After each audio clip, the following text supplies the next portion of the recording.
Welcome back to the Mr. Verzace Podcast. I'm your host, Mr. Verzace himself, Rick Reno, and joining me today is one of the biggest names in the game, King Ryan Garcia. This Saturday night, Las Vegas, T-Mobile Arena, live and exclusive on DAZN.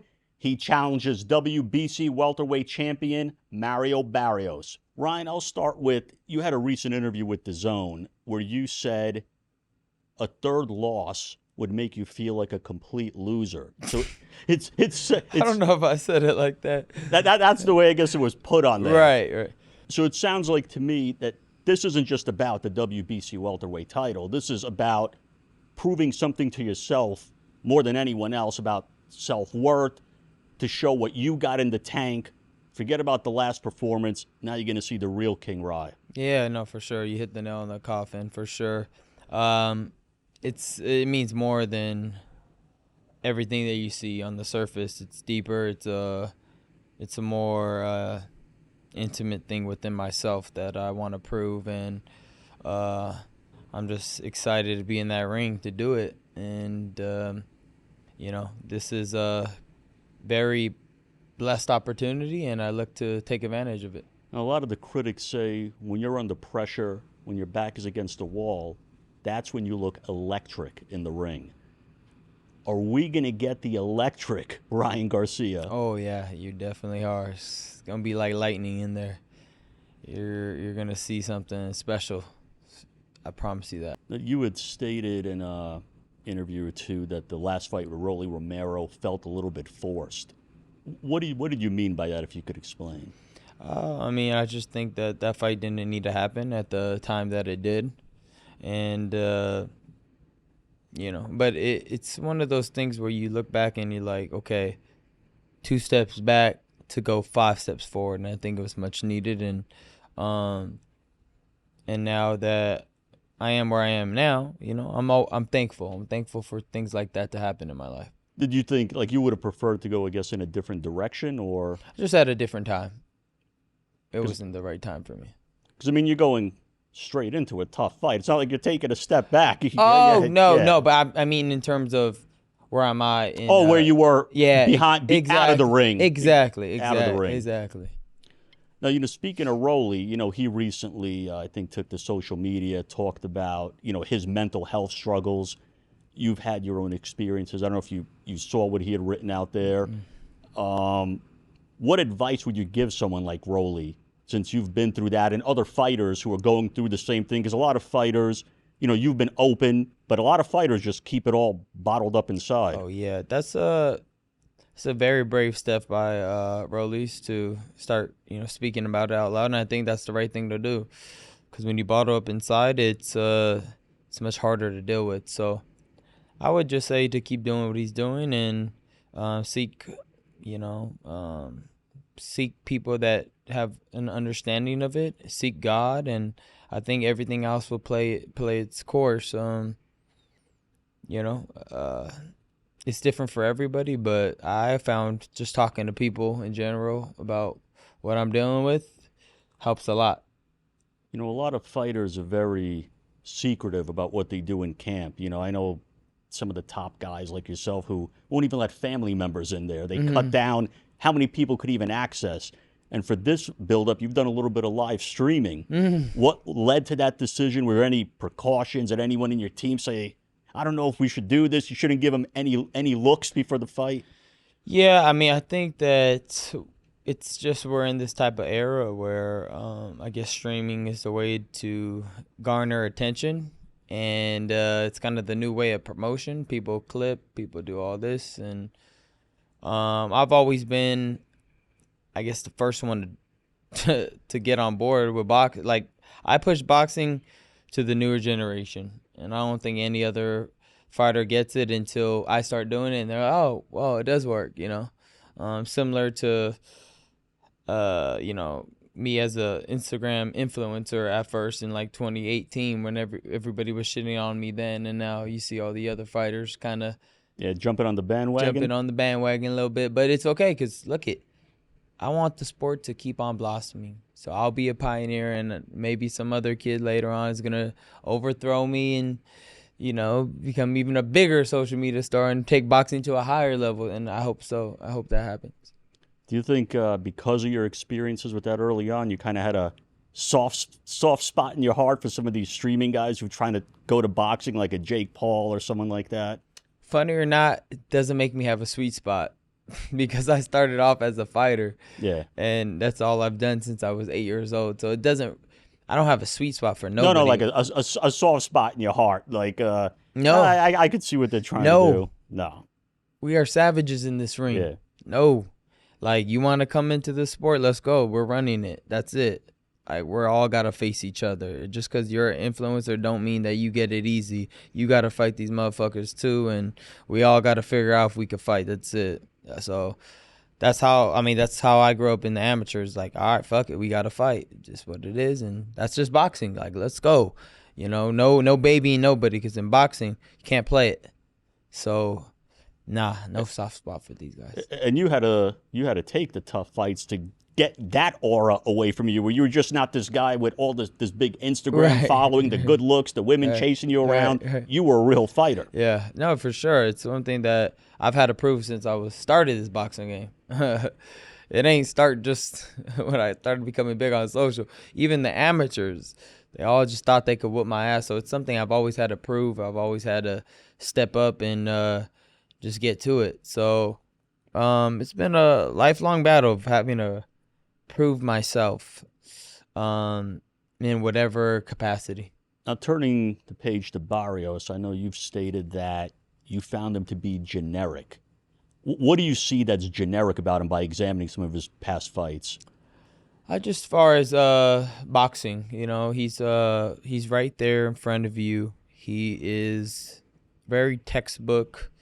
There's nothing that kind of stands out, but that doesn't mean he's not good. It's just he's very consistent in what he does. So and he has a lot of heart and desire. And when you have that, you can become a champion. And he is a champion, right? So, generic in the way where there's nothing that stands out, particularly power or speed, but he definitely got everything else down pat.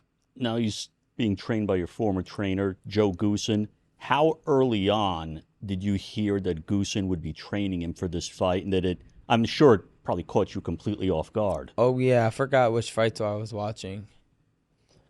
Some PBC fight. And it just got announced that Joe was training Barrios, and I was like, oh, my God. I just put my phone up, put on my story, like, bro, I cannot wait. Because it's just sweeter when you whip somebody's ass and it's like the guy that used to train you, training them, it's like kind of like gives you that extra like aggression, like I'm really gonna whoop your ass now, like in front of him and look at him while I'm beating his ass, like kind of thing. How quick did it take you for your dad called you about it? Or was he with you when you? Were you with me? Yeah, I think my dad was with me. Yeah. So I'm sure, what you said is actually true at the press conference.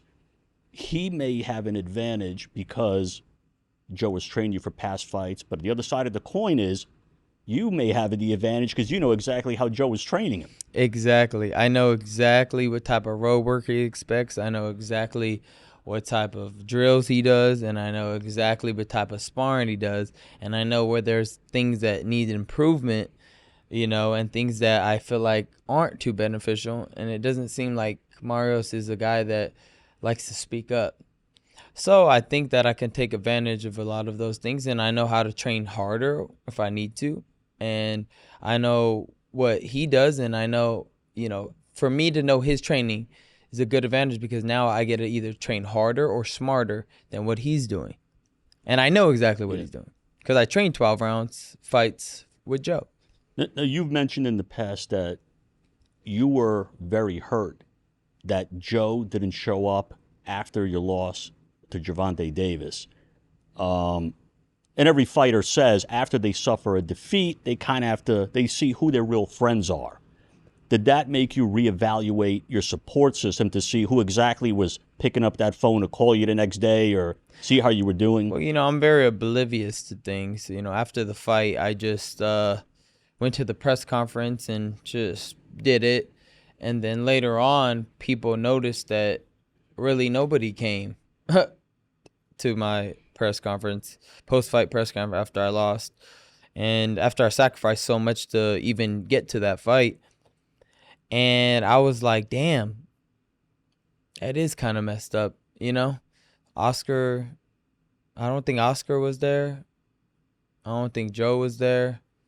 But then you just realize in life, you know, I'm not here to hold grudges to people and make them feel like they look like shitty people. At the end of the day, maybe they were busy. I can't remember. You might correct me if I'm wrong. Was that the fight where Oscar said he didn't attend because there was a threat against his life? Yeah. Is there something like that? Like a threat came into the arena? Something like that, which I don't understand. But maybe it is true. Might have been from Lupe. Lupe trying to whip his ass, I know. The interesting thing about you, I've been kind of beating the hammer on the table that you're the money guy of the weight class. You lost your last fight. You haven't even stepped in the ring for the next fight. And every major name at 147, 140, 154 is like circling the wagons to fight Ryan Garcia. Yeah. Some of those guys, if not all of them, plan to be here ringside on Saturday night, hoping they could be the next one to sign the contract. Right. I'll give you a few of the names just to give me your thoughts. Obviously, old friend that you're familiar with, Devin Haney, has a welterweight title now. Looked really impressive in his last fight. Does that rematch seem inevitable? That's a very good word. Inevitable is key. I think that it will always be there. I think that his dad and Devin have made it very clear they don't want no part of it. They know how I'm coming Saturday night. So, because they asked him if Ryan has a great performance, are you interested? And they said no. So that right there shows you that they still got that fear I put in them, you know, and they don't want to taste that fear again because it's going to be worse next time. And, you know, I plan on him never fighting again after we fight the second time. I'll put an end to it. Do you think he's in a position where, regardless of the asterisk on the fight, he needs it more than you need it? He knows deep inside that had nothing to do with whatever they say was in my system. He knows in his heart. They could lie. They could spin the narrative. They could accuse me all they want. They know deep down inside that they know they got an ass whooping that night. And the fact that they don't want that back, that shows you a lot. That I put a lot of fear into them. I destroyed a big part of their confidence, and they don't want to go through that again. And that was a fight where, going in, a lot of guys were overlooking you. They thought you were crazy. They said, he's going to fall apart in this fight, and you showed a lot to everybody. Yeah, I think I just have a knack to do that. Even on the other side. They all thought I was going to beat Rolly, said that I lost. But it, you know, with me, it's all about preparation. It's all about doing things in order, the right way, and in God's timing. And when things aren't working in that system, things could go wrong. But, you know, everything's a learning lesson, and I'm excited for this time around. Another guy who's been speaking highly of you, looks like he wants to get in the ring, says it would be a major fight in the UK or a major fight here. It's Conor Benn. The British Chihuahua, man, that guy's everywhere.